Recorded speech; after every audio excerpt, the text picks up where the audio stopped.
Why should it happen? ఏది అనేది Why మనకి should it happen? టాపిక్ ఏంటంటే మాకెందుకు జరగాలి ఇలా Okay, madam. అనుకుంటాం కదా, Why should? మాకే ఎందుకు అవును మేడం. జరగాలి. అవును. Why should it happen? నేను ఒకటి Okay, చెప్పనా, madam. Start your. అందులో ఇంకోటి ఉద్దేశం ఏంటంటే ఇంకోరికి జరిగినా మంచిదే కదా, మాకే ఎందుకు జరగాలి. అవును. వాళ్ళకైంటే బాగుండు, వాళ్ళు మనకంటే ఇది ఉన్నారు, ఆ టైప్ లో ఉంటుంది కదా కాంపిటీషన్.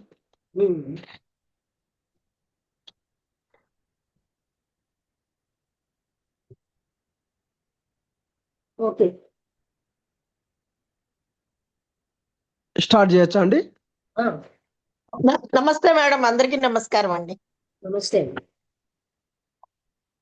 ఓం శ్రీ సద్గురుభ్యో నమః. ఈరోజు 10వ తారీఖు నవంబర్ నెల సోమవారం 2025వ సంవత్సరం. The commentaries on living part 3 ఈ గ్రంథంలో ఈరోజు వై షుడ్ ఇట్ హ్యాపెన్ అనే సబ్జెక్ట్ మీద శ్రీ లక్ష్మీ మేడం గారు సత్సంగ భాషణం చేస్తున్నారు. Why should it happen to us? Okay madam. Why should it happen to us అనే సబ్జెక్ట్ మీద. Okay, why should it happen అంటే ఇది ఎందుకు జరిగింది, ఇది మాకే ఎందుకు జరిగిందికి చాలా తేడా ఉంది కదండి. అవును మేడం.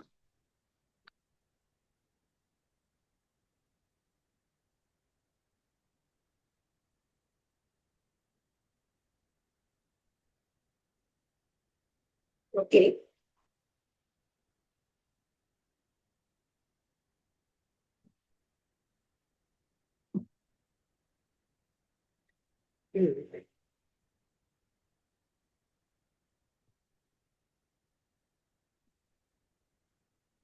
సంథింగ్ వెంట అంటే ఒక ఎక్స్ప్లోసివ్, అంటే ఒక పేలుడుతో ప్యాంగ్ అన్న సౌండ్ తో ఏదో జరిగింది. నమస్తే మేడం. నమస్తే.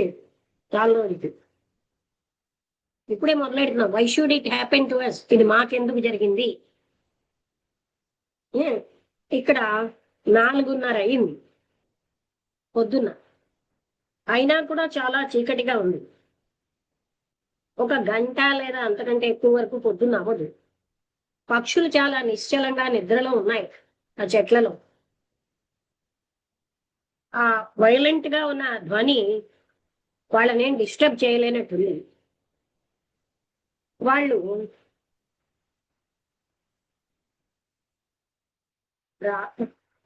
అంటే లైటింగ్ రావడంతో వాళ్ళ రణగణ ధ్వని మొదలెడతారు ఆ పక్షులు. అంటే దెబ్బలాడుకున్నటువంటి ఆ రకమైన మాటలు. అక్కడ ఒక చిన్న గ్రౌండ్ మీద పొగమంచు ఉంది. అక్కడ నక్షత్రాలన్నీ కూడా చాలా క్లియర్ గా ఉన్నాయి. మొట్టమొదట పేలుడు అయ్యాక చాలా మంది దూరంలో ఫాలో అవుతున్నారు. సెవరల్ అదర్స్, అంటే అక్కడ ఒక కొంచెం క్వైట్నెస్ వచ్చింది. మళ్ళీ ఆ ఫైర్ వర్క్స్ మొదలైపోయి ఆ ప్లేస్ అంతా, అంటే ఆ పండగ దినం మొదలైపోయింది, దీపావళి రోజు అన్నమాట. ఆ పొద్దున్నే పక్షులు వాళ్ళ యొక్క మాటలేం మొదలెట్లేదు కదా, యూజువల్ గా చేసినట్టు అవి షార్ట్ చేసేసాయి కదా, తొందరగా ఇటు అటు వెళ్ళిపోయింది.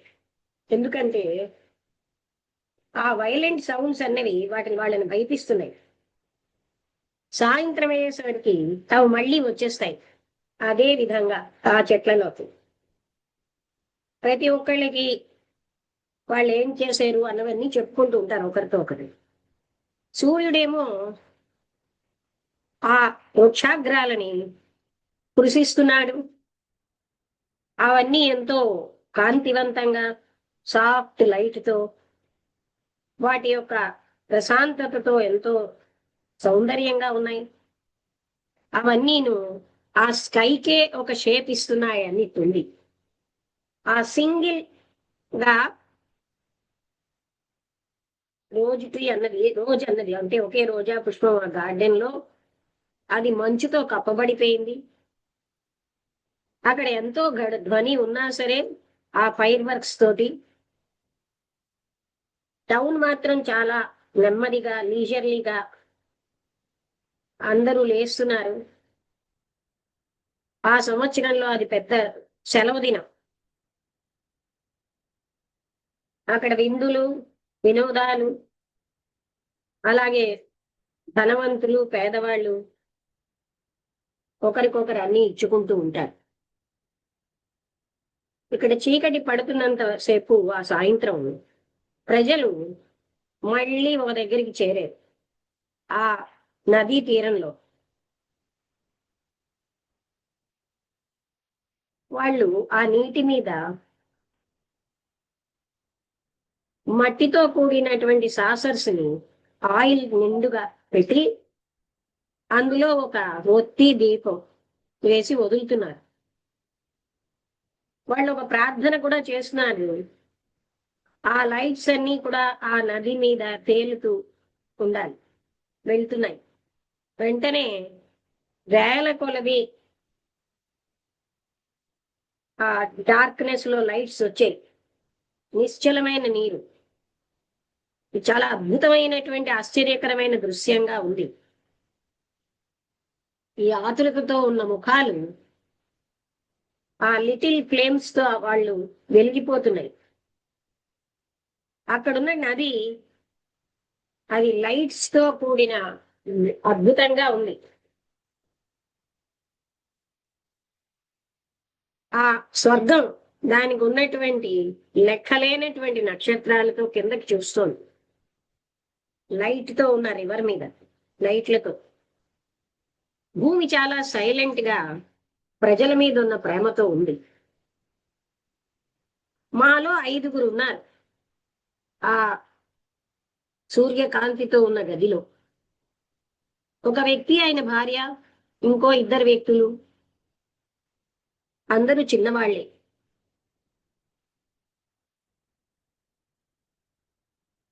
భార్య చాలా దుఃఖంతోని ఒంటరితనంతో ఉన్నట్టుంది. హస్బెండ్ కూడా చాలా సీరియస్ గా చిరునవ్వులు లేకుండా ఉన్నాడు.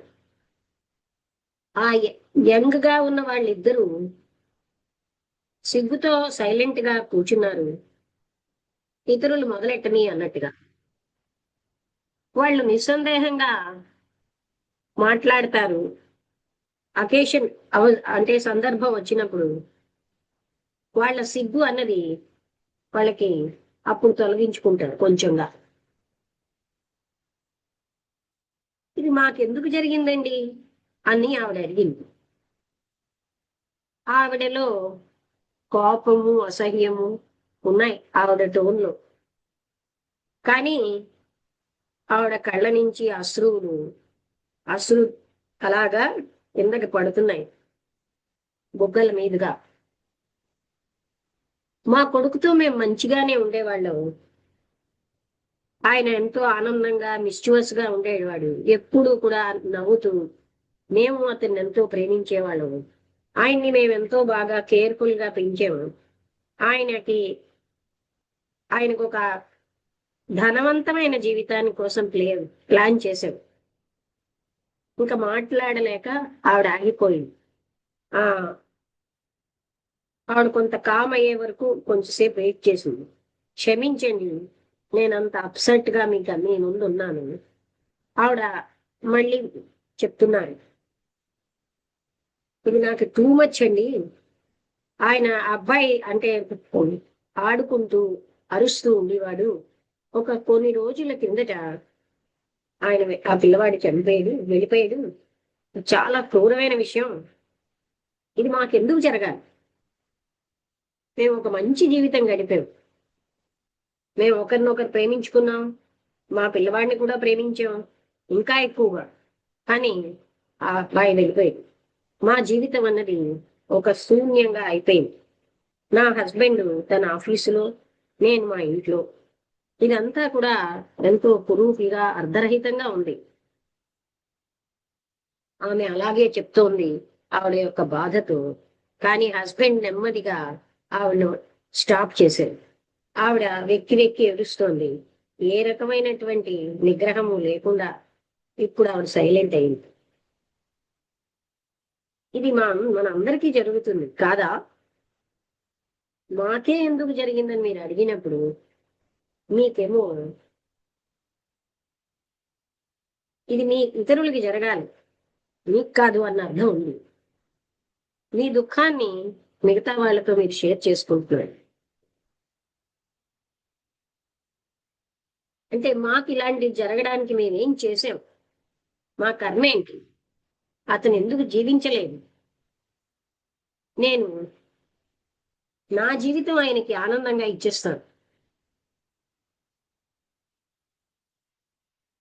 ఏ రకమైన ఎక్స్ప్లెనేషన్, వివరణ, ఎంత కన్నింగ్ ఆర్గ్యుమెంట్ కానీ, రేషనలైజ్డ్ బిలీఫ్ కానీ, నమ్మకం కానీ ఆ బాధాకరమైన శూన్యాన్ని నింపుతుందా?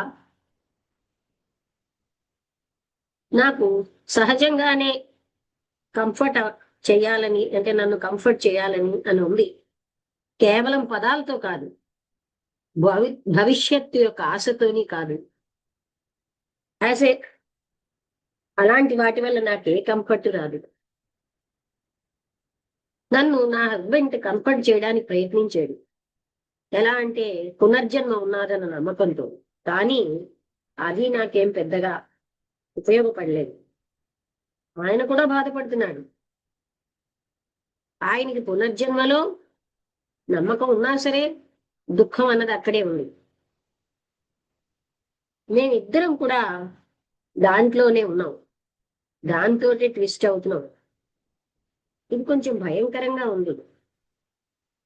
ఒక బాధాకరమైన పీడకల. మళ్ళీ హస్బెండ్ మధ్యలోకి వచ్చి ఆవిడ్ని కామ్ చేస్తున్నారు, ఆవిడ రైజింగ్ ఫీలింగ్స్ ని.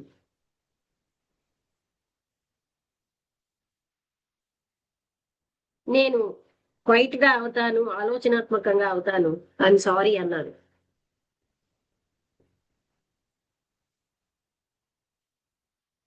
తర్వాత ఆ గాయం అదే అంటే, సార్ మాకేమో జీవితం అంటే కొంచెమే తెలుసు, మృత్యు అన్నా కొంచెమే తెలుసు, మాకేం తెలియదని చెప్తున్నారు. మా దుఃఖం కూడా, మా దుఃఖం కోసం మాకు తెలియదు అని హస్బెండ్ అన్నారు. ఈ సంఘటన జరిగిన తర్వాత నేను సడన్ గా పరిపక్వం అయినట్టు అయింది. ఇప్పుడు నేను సీరియస్ క్వశ్చన్స్ అడుగుతున్నాను.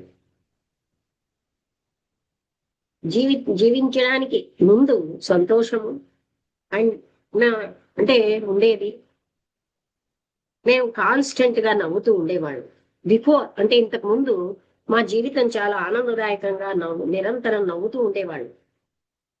చాలా విషయాలు మాకు హ్యాపీగా ఉండేవి. ఏవైతే ఆనాడు హ్యాపీగా ఉన్నాయో ఇప్పుడు అవి మాకు సిల్లీగా అనిపిస్తున్నాయి, చాలా స్వల్పంగా అనిపిస్తున్నాయి. ఇదంతా కూడా గాలి తుఫాన్లా ఉంది. ఏదైతే సమూలంగా చెట్లని పెకలించేస్తుందో, ఆహారంలో కూడా ఇసుకని నింపేస్తుందో అలాంటి తుఫాన్లా ఉంది. ఇంకా ఏది కూడా మళ్ళీ దానిలా ఉండదు. సడన్ గా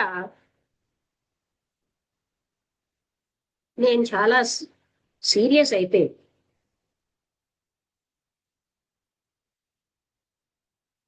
ఇదంతా ఎందుకోసం అని తెలుసుకోవడానికి నా కొడుకు మృత్యు దగ్గర నుంచి నేను ఎన్నో మతపరమైనటువంటి వేదాంతమైన పుస్తకాలు చదివాను. ఆ తర్వాత నా జీవితంలో మొదటి భాగంలో అంటే చిన్నప్పటి నుంచి నేను చదివాను. కానీ బాధ అన్నది ఉన్నప్పుడు ఈ పదాలన్నవి అంత సులువుగా లేవు అంగీకరించడానికి. నాకు తెలుసు ఎంత సులువుగా నమ్మకం అన్నది ఒక స్లో పాయిజన్ గా అవుతుందో. నమ్మకం ఏం చేస్తుందంటే అది ఒక ఆలోచన యొక్క షార్ప్ ఎడ్జ్, అంటే బిలీఫ్ అనేది ఆ ఆలోచన యొక్క షార్ప్ ఎడ్జ్ ని డల్ చేసేస్తుంది. అంతేకాకుండా బాధని కూడా డల్ చేస్తుంది. అందుకనే ఆ నమ్మకం అన్నది లేకపోతే మైండ్ అన్నది ఓపెన్ గా ఉంటుంది, సెన్సిటివ్ గా ఉంటుంది, గాయంతో ఉంటుంది. నేను ఇక్కడికి మిమ్మల్ని వినడానికి వచ్చాం నిన్నటి సాయంత్రం. మాకు మీరు ఏ రకమైన కంఫర్ట్ ఇవ్వలేదు. అదే రైట్ అని నేను అనుకున్నాను. అయినా మా గాయాలను మేము బాగు చేసుకోవాలనుకుంటున్నాము, మాకు సహాయం చేస్తారా అని అడిగారు. మనం ఈ గాయం అని పిలువబడే దాన్ని అంటూ is not to be healed by words, పదాలతో అది పోదు. అలాగే ఒక కంఫర్ట్ ఇచ్చే పదజాలంతో పోదు. నేను ఇక్కడికి ఎందుకు వచ్చామంటే ఇంకొక నమ్మకాన్ని కలెక్ట్ చేసుకోవడానికి కాదు, మా బాధకి కారణాన్ని వెతకడానికి. మీరేమనుకుంటున్నారు? కేవలంగా మీకు కారణం తెలిస్తే మీ బాధలోంచి మీరు స్వేచ్ఛ పొందుతారా? నా అంతర్గత బాధకి కారణం ఏంటని నాకు తెలిసిందనుకోండి, దాన్ని నేను అంతం చేసుకుంటాను. ఏదైతే విషయం అని నాకు తెలిసిందో దాన్ని నేను తినను కదా. అంటే కృష్ణమూర్తి గారు ఏమంటున్నారంటే, అంతర్గతమైన గాయాన్ని తీసేయడం అంత ఈజీ విషయం అనుకుంటున్నారా? మనం సహనంతో ఇందు లోపలికి జాగరూకతతో వెళ్దాం. మన సమస్య ఏంటి? నా సమస్య అని భార్య చెప్తున్నారు. అది చాలా సింపుల్, క్లియర్. నా కొడుకు ఎందుకని తీసుకువెళ్ళబడ్డాడు నా నుంచి దూరంగా, దానికి కారణం ఏంటి? అయితే నేను ఇచ్చే వివరణ మిమ్మల్ని సంతృప్తి పరుచుతుందా? అది ఎంత కంఫర్టింగ్ గా ఉన్నా ఆ క్షణానికి మీరు మీ అంతటి మీరుగా అందులో ఉన్న సత్యాన్ని తెలుసుకోలేరా? ఈ విషయంలో ఉన్న సత్యాన్ని, దాన్ని ఏ విధంగా నేను ప్రయాణించాలి అని భార్య అడిగింది. అది కూడా ఒక సమస్యే. ఆ ఇద్దరిలో ఒకరు చెప్పారు, సత్యం అన్నది ఏదో ఎలా నేను తెలుసుకోవాలి? ఇంత కన్ఫ్యూజింగ్ గా ఉన్నటువంటి పరిస్థితిలో ఆ నేను అని, విచ్ ఈస్ ద మీ, ఇది మా కర్మ సఫర్ అవ్వడానికి, మేము అతిగా ప్రేమించిన వాళ్ళని అని హస్బెండ్ అడిగాడు. బహుశా నా కొడుకు యొక్క మృత్యువుని నేను భరించగలను, ఆ బాధని భరించగలను కొంతవరకు అంటూ భార్య చెప్పింది. ఒకవేళ నాకు గాని ఎందుకు ఆ అబ్బాయి అలా తీసుకెళ్లబడ్డాడనే విషయం నాకు తెలిస్తే అప్పుడు నేను కొంత కంఫర్ట్ ఫీల్ అవుతాను. కంఫర్ట్ ఒక విషయం, సత్యం వేరో విషయం. అవి ఒకదాని నుంచి ఒకటికి దూరంగా తీసుకెళ్తాయి. మీకే దాని కంఫర్ట్ కావాలంటే అది మీకు ఎక్కడ, నా ఎక్స్ప్లెనేషన్ లో దొరుకుతుంది. ఒక డ్రగ్ లో దొరుకుతుంది, ఒక నమ్మకంలో దొరుకుతుంది. కానీ అది అశాశ్వతమైనది. వేగంగా గాని లేటుగా గాని అప్పుడు మీకు మళ్ళీ మొదలవుతుంది. కంఫర్ట్ అనే ఒక విషయం ఒకటి ఉన్నదా అసలు? అంటే ఈ సత్యాన్ని మీరు మొదట తెలుసుకోవాలి. ఏ మనస్సు అయితే కంఫర్ట్, సుఖాన్ని అన్వేషిస్తోందో, భద్రతను అన్వేషిస్తోందో అది ఎప్పుడు దుఃఖంలో ఉంటుంది. ఒక సంతృప్తికరమైన వివరణ లేకపోతే సుఖాన్నిచ్చే ఒక నమ్మకం అది మిమ్మల్ని నిద్రించేటట్టు జోకొడుతుంది. కానీ అదే మీరు కోరుకున్నదా? అది మీ దుఃఖాన్ని తీసిగలదా? మీరు నిద్రలోకి వెళ్ళడం వల్ల మీ దుఃఖం పోతుందా? వదిలించేసుకోగలరా? ఆమె చెప్తోంది, నేనేమనుకుంటున్నాను, నాకు నిజంగా ఏంటి కావాలంటే మళ్ళీ ఆ హ్యాపీ స్టేట్ లోకి నేను వెళ్ళాలి. నాకు ముందుగా ఒకసారి తెలిసింది, ఆ రకమైన ఆనందం, ఆ రకమైన సంతోషం నాకు కావాలి. అది నేను చెయ్యలేను గనక ఇప్పుడు నేను దుఃఖంతో ఉన్నాను, అందువలన నేను కంఫర్ట్ అన్వేషిస్తున్నాను. అంటే మీరు సత్యాన్ని ఫేస్ చేయాలని లేదు, అది మీకు దుఃఖాన్ని కలిగిస్తున్నది కదా కారణం అనుకుంటున్నారు. అందుకే మీరు అందులోంచి ఎస్కేప్ అయిపోతున్నారు. నన్ను ఎందుకు నేను కంఫర్ట్ని అంటే నేను ఎందుకు కంఫర్ట్ చేయబడకూడదు, అంటే నాకు సుఖం ఇవ్వబడకూడదు అంటే అని అడిగారు. నీకేమో శాశ్వతమైన కంఫర్ట్ ఎక్కడైనా ఉంటుందా? అలాంటి విషయం ఏమీ లేదే. సుఖాన్ని కంఫర్ట్ని అన్వేషించడంలో సైకలాజికల్ డిస్టర్బెన్స్ లేని ఒక స్థితి మీరు కోరుతున్నారు. అలాంటి ఒక స్థితి ఎక్కడైనా ఉంటుందా? ఎన్నో రకాలైన పద్ధతుల్లో స్టేట్ ఆఫ్ కంఫర్ట్ అన్నది మళ్ళీ జీవితం నాప్ చేస్తూనే ఉంటుంది, అంటే తలుపు కొడుతుంది. ఈ జీవితం తలుపు కొట్టడాన్ని, ఆ ఎరుకనే మనం దుఃఖం అంటున్నాం.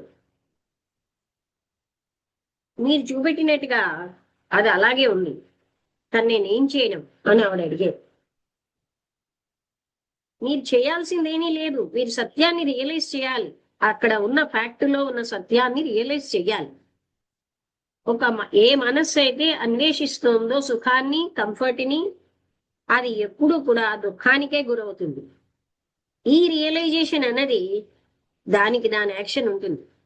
ఒక వ్యక్తి ఎప్పుడైతే తాను బంధితుడని తెలుసుకున్నాడో ఆయన ఏం చెయ్యాలని లేడు. ఆయన వరుస క్రమంలో యాక్షన్స్ అన్నీ కూడా, లేకపోతే ఇన్యాక్షన్స్ కానీ, అవన్నీ కూడా అక్కడ వస్తాయి. ఈ రియలైజేషన్ లోంచే యాక్షన్ అన్నది మొదలవుతుంది. ఏ రియలైజేషన్ అంటే తెలిసింది కదండి, యు రియలైజ్ అందులో ఫ్యాక్ట్ లో ఉన్న సత్యాన్ని రియలైజ్ చేయాలి. కానీ సార్ అంటూ హస్బెండ్ చెప్తున్నారు, మా గాయాలన్నవి చాలా నిజం, మేము హీల్ చేసుకోలేమా? అక్కడ హీలింగ్ ప్రాసెస్ అంటే గాయాల్ని సరిచేసుకునే పద్ధతే లేదా? హోప్లెస్నెస్ అనే ఒక బాధాకరమైన నిరాశా స్థితి తప్ప లేదా అని అడిగారు. మైండ్ అన్నది ఏ స్టేట్నైనా అది కోరుకున్న దాన్ని సృష్టిస్తుంది. కానీ ఈ మొత్తం సిచ్యుయేషన్ లో ఉన్న సత్యాన్ని తెలుసుకోవాలన్నది అది వేరే విషయం. మీరు దేని వెనకాల ఉన్నారు?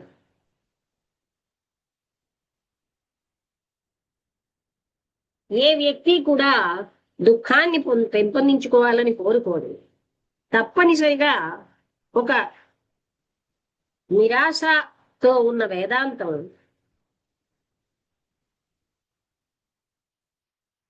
ఆ మార్గం నేను వెతకాలని నేను కోరుకోవట్లేదు. నేను తెలుసుకోదలుచుకున్నది ఏదేమైనప్పటికీ కారణం ఏమిటి, మా దుఃఖానికి ఉన్న కర్మ ఏమిటి?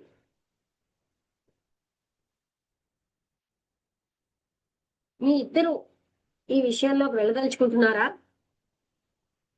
నేను తప్పనిసరిగా అలాంటి దాంట్లోనే ఉన్నాం. మాకు మా సమస్యలు ఈ మొత్తం కర్మ విషయంలో సమస్యలు ఉన్నాయి. ఇది మాకు సహాయం చేయొచ్చు కూడా.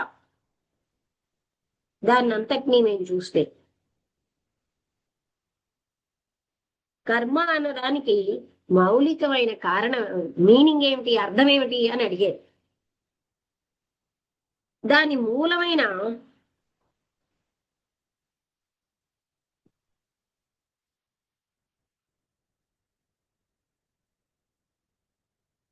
ఈ commentaries on living లోనండి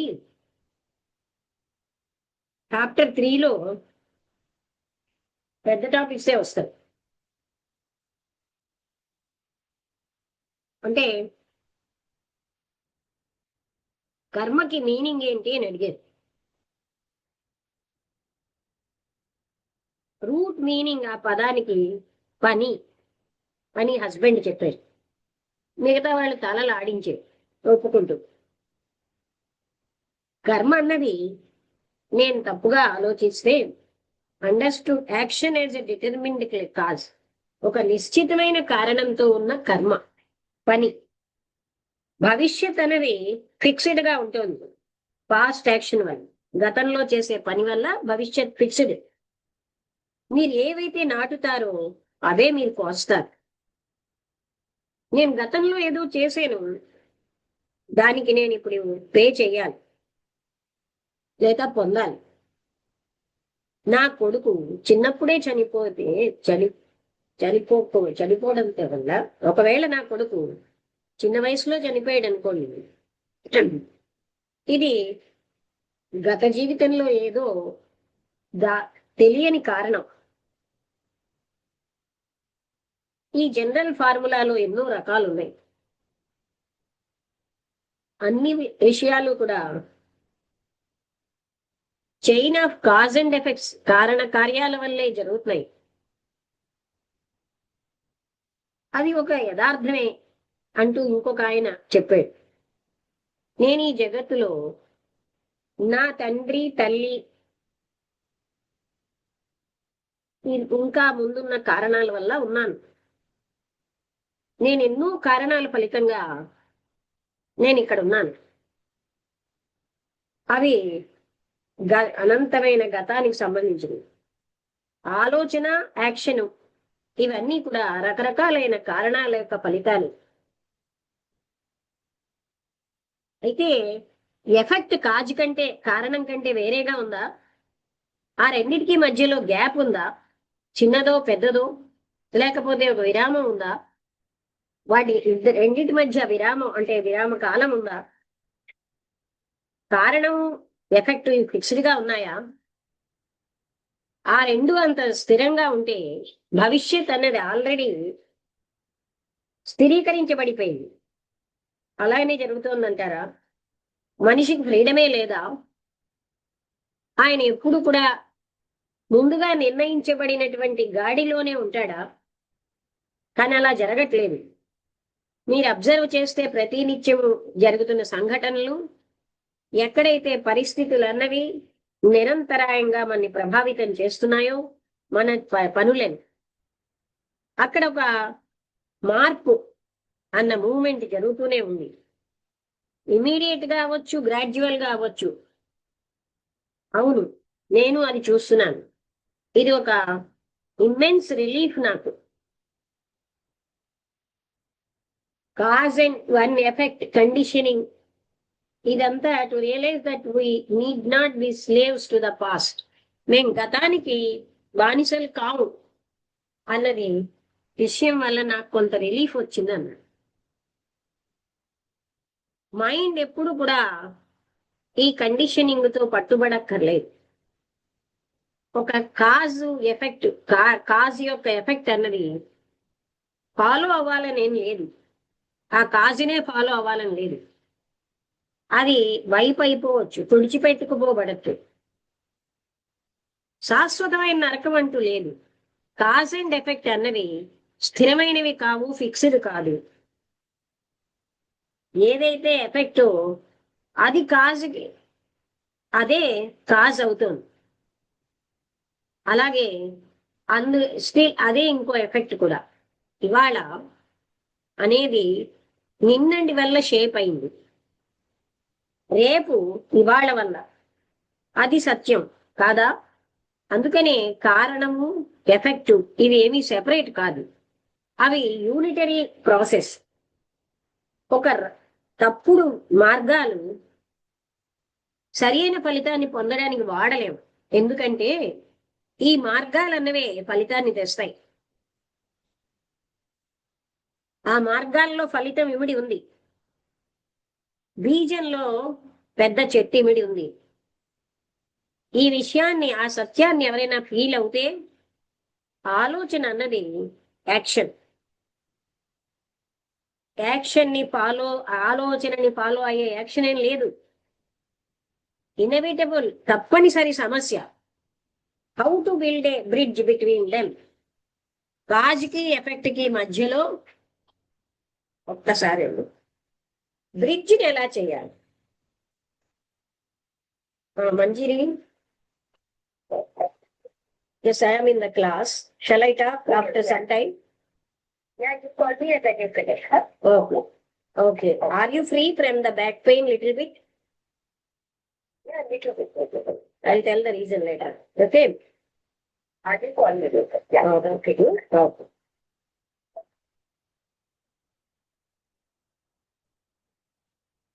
okay. Mind అన్నది కండిషనింగ్ తో పట్టుబడక్కర్లేదు. ఒక కాజ్ ఎఫెక్ట్ ఎప్పుడు కూడా కాజ్నే ఫాలో అవ్వదు, అదేమోని ఇంకోలా కూడా ఉంది. ఈ total awareness cause and effect అన్నది మనం యూనిటరీ ప్రాసెస్ అనేది తెలిసినప్పుడు ద మేకర్ ఆఫ్ ఎఫర్ట్ చేసేవాడు, ద ఐ నేను, అది ever lastingly becoming something through some means. అంటే ఇంకొకసారి ద సీడ్ అంటే విత్తనంలో చెట్టు ఇమడి ఉన్నట్టుగా యాక్షన్ ని థింకింగ్ ని యాక్షన్ ఫాలో అవ్వదు. ఇన్ఎవిటబుల్ ప్రాబ్లం అంటే ఇక్కడ తప్పనిసరిగా ఒక సమస్య. How to build a bridge అంటే ఈ రెండింటికి మధ్యలో బ్రిడ్జ్ ఎలా చేయడం అంటే ఒకటిగా ఈ టోటల్ అవేర్నెస్ కాజ్ ఎఫెక్ట్ మీద ఒక వ్యక్తికి ఉన్నవి. అది ఏం చేస్తుందంటే ఆ ఎరుక దీన్ని ఎఫర్ట్ ని తయారు చేసేవాడు ఎవరు? నేను. అతను శాశ్వతంగా ఏదో రకంగా శాశ్వతంగా అయిపోతున్నాడు. అయితే మీరు మీ ఓన్ మీనింగ్ కర్మకి ఇవ్వట్లేదా అని హస్బెండ్ అడిగేది. Either it is true or it is false. అది నిజం అవ్వచ్చు, అసత్యం అవ్వచ్చు. What is true needs to no interpretation. ఏదైతే సత్యమో దానికి వివరణ అక్కర్లేదు. What is interpreted is not true. వివరించబడేది ఏది సత్యం కాదు. ఇంటర్ప్రిట్ చేసేవాడు ఆయన మోసగాడు. ఎందుకంటే ఆయన కేవలంగా తన ఒపీనియన్ ఇస్తున్నాడు. ఒపీనియన్ సత్యం కాదు. ఒపీనియన్ అంటే ఉద్దేశ్యం. పుస్తకాలు ఏం చెప్పినాయంటే మాలో అందరూ కూడా ఈ జీవితాన్ని ఒక నిశ్చితమైనటువంటి అక్యూములేటెడ్ పోగైన కర్మ కారణంగా వచ్చింది, అది ఈ జీవితంలో మేము అనుభవించేయాలి అంటూ భర్త చెప్తున్నారు. ఇంకా మేమేం చెప్పబడ్డామంటే ఈ అక్యూములేటెడ్ కర్మ అన్నది it is in the out of this. పని చేయడం వల్ల ఈ జీవితంలో గాని ఎన్నో జీవితాల్లో గాని ఆ పోగు చేసుకున్న కర్మ పనిచేస్తూ ఉంటుంది.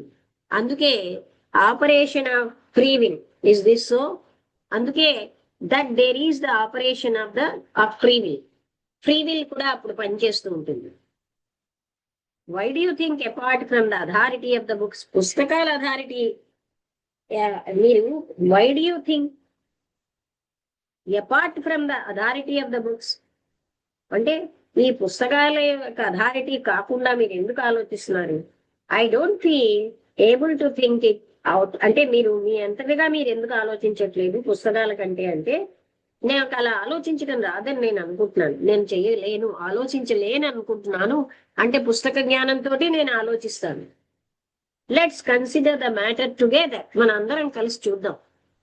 మన జీవితం అన్నది ఈ ప్రెసెంట్ అంటే ఈ జన్మలో ఒక సర్టెన్ అమౌంట్ ఆఫ్ కండిషనింగ్ కర్మతో మొదలైంది. కండిషనింగ్ కర్మ అన్నది ప్రతి పిల్లవాడు కూడా ప్రభావితం అవుతాడు తన పరిసరాలతో. ఒక నిశ్చితమైన విధానంతో ఆయన భవిష్యత్ అన్నది నిశ్చయిస్తుంది ఆ అబ్బాయి యొక్క విధానం. అంటే ఏ విధానంతో ఉన్నాడో ఆ విధానమే